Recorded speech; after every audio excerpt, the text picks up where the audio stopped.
নন্দীগ্রাম ১ নম্বর ব্লকের কালীচরণপুর কৃষি উন্নয়ন সমবায় সমিতি মোট আসন সংখ্যা ১২টি আসনের মধ্যে তৃণমূল কংগ্রেস ১২টি, বিজেপি ১২টি এবং সিপিআইএম ৫টি আসনে নমিনেশন করেছিল। নির্বাচন হওয়ার কথা ছিল ১৫ই জুন। পরবর্তী সময়ে দেখা যায় সিপিআইএম ৩ এবং তৃণমূল কংগ্রেসের এক প্রার্থী নমিনেশন প্রত্যাহার করে। বিনা প্রতিদ্বন্দ্বিতায় একটি আসনে জয়লাভ করেছিল বিজেপি।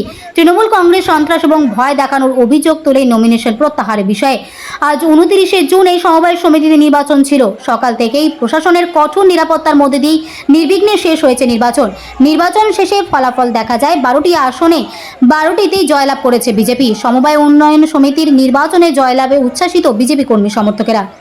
কালীচরণপুর সমবায় কৃষি উন্নয়ন সমিতি পরিচালনা মণ্ডলী ১২টি আসন ছিল।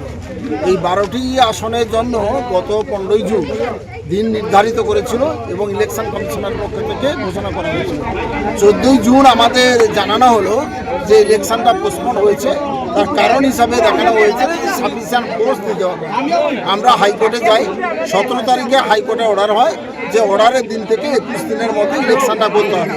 সেই হাইকোর্টের অর্ডারে আজকে ইলেকশন হলো। আমরা ভারতীয় জনতা পার্টি ১২টি আসনে প্রার্থী দিয়েছিলাম। ১২ সঙ্গেতে আমরা জয়লাভ করেছি। তৃণমূল কংগ্রেস এখানে পুলিশকে দিয়ে ইলেকশনটা বন্ধ করেছিল, কিন্তু দুর্ভাগ্যের বিষয় পুলিশকে দিয়ে ইলেকশনটা জিততে পারে না। আগামী দিনে তৃণমূল কংগ্রেস নন্দীগ্রামে অস্তিত্বহীন একটা রাজনৈতিক দল।